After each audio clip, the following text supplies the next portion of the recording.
पति की कातिल पत्नी ने क्यों उठाया इतना बड़ा कदम। उस दिन जून 2020 की 6 तारीख थी। सुबह होने पर प्रियंका की आंखें खुली। वो बेड से उठी और पैरों में चप्पल पहनकर बेडरूम से बाहर निकल आई। जैसे ही वो बाहर आई तो बाहर का दृश्य देखकर सन्न रह गई। चंदन नायलॉन की रस्सी से मुख्य द्वार की लोहे की चौखट में लटका था। ये देख पिंकी के मुंह से चीख निकल गई। चीखते हुए वो बाहर की तरफ भागी और पड़ोसियों को बुला लिया।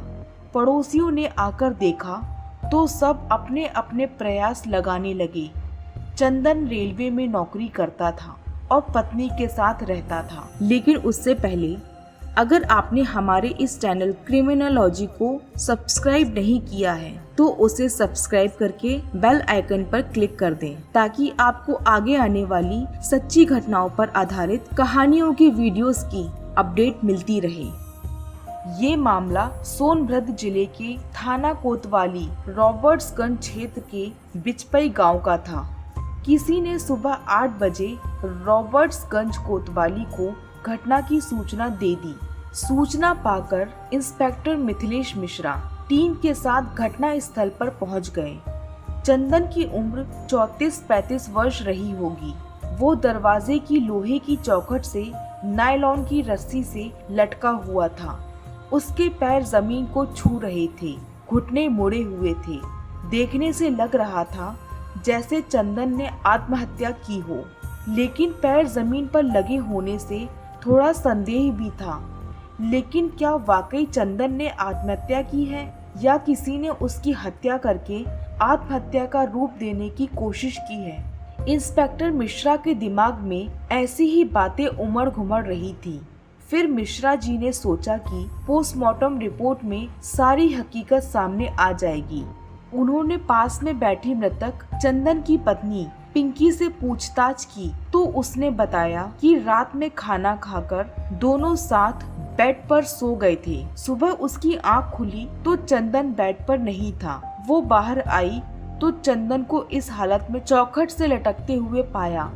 इंस्पेक्टर मिथिलेश मिश्रा ने उससे और विस्तृत पूछताछ की तो पता चला वो चंदन के साथ जिस मकान में रह रही थी वो पिंकी के पिता परमेश्वर भारती का था। वो खुद बीजपुर में रहते हैं। पिंकी और चंदन के दोनों बच्चे भी अपने नाना के पास ही रहते थे। पति पत्नी के अलावा उस मकान में कोई नहीं रहता था। चंदन बिचपई से 25 किलोमीटर दूर मदैनिया गांव का निवासी था, जो कर्मा थाना क्षेत्र में आता था। घटना की सूचना कर्मा थाने को दी गई। वहां से वो खबर चंदन के परिवार तक पहुंचा दी गई। इंस्पेक्टर मिश्रा ने लाश को पोस्टमार्टम के लिए भेज दिया और कोतवाली लौट आए। 2 घंटे बाद चंदन का भाई अपने गांव से रॉबर्ट्सगंज कोतवाली पहुंचा। उसने इंस्पेक्टर मिश्रा को एक लिखित तहरीर दी, जिसमें उसने चंदन की हत्या का आरोप उसकी पत्नी पिंकी उर्फ प्रियंका, ससुर परमेश्वर भारती, सास चमेली, साले पिंटू और पड़ोसी कृष्णा चौहान पर लगाया था। भाई ने तहरीर में कृष्णा से पिंकी के संबंध होने का जिक्र किया था। तहरीर देखकर इंस्पेक्टर मिश्रा चौंके।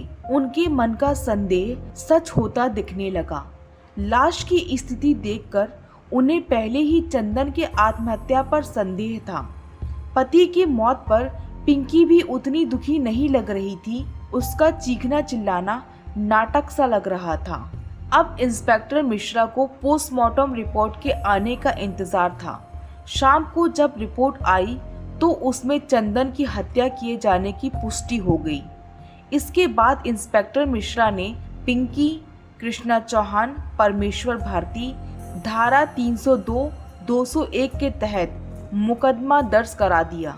इंस्पेक्टर मिथिलेश मिश्रा ने केस की जांच शुरू करते हुए कृष्णा चौहान उर्फ किशन के बारे में पता किया तो जानकारी मिली वो आपराधिक प्रवृत्ति का था। बिचपई में वह पिंकी के घर के पड़ोस में अपनी मां के साथ किराए पर रहता था। जांच के दौरान पूछताछ में ये पता चला कि कृष्णा का पिंकी के घर काफी आना जाना था। वो घर से गायब भी था। पिंकी और कृष्णा की कॉल डिटेल्स निकलवाई गई तो उससे भी दोनों के संबंधों की पुष्टि हो गई।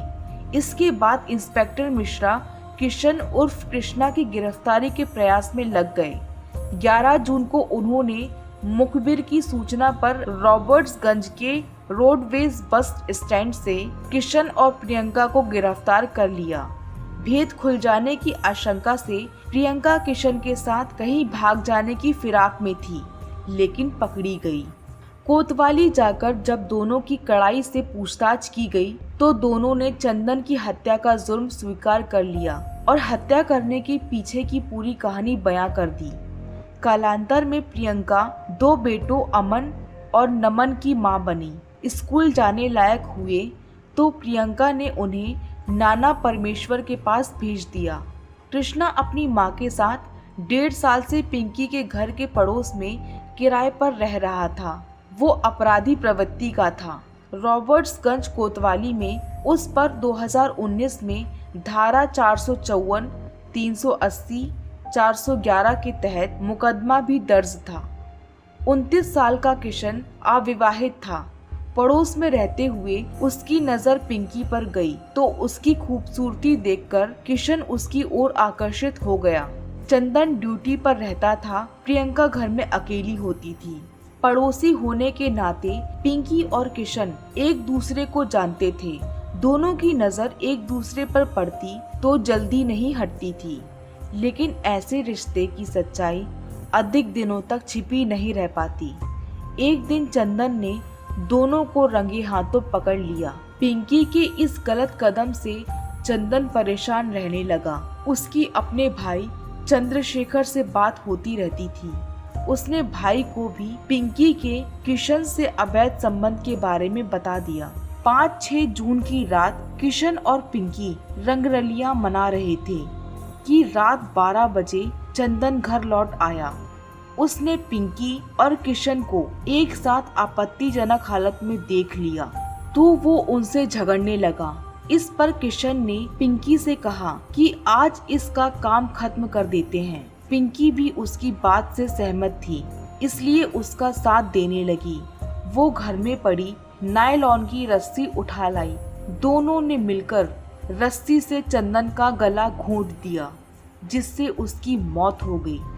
चंदन की हत्या करने के बाद दोनों ने उसकी लाश को नायलॉन की रस्सी से बांधकर घर की लोहे की चौखट से लटका दिया, जिससे ये लगे कि चंदन ने आत्महत्या की है। इसके बाद किशन वहां से चला गया। सुबह जब पुलिस आई तो पिंकी ने उसके आत्महत्या कर लेने की बात ही बताई, लेकिन उन दोनों की चाल काम ना आई और दोनों पकड़े गए।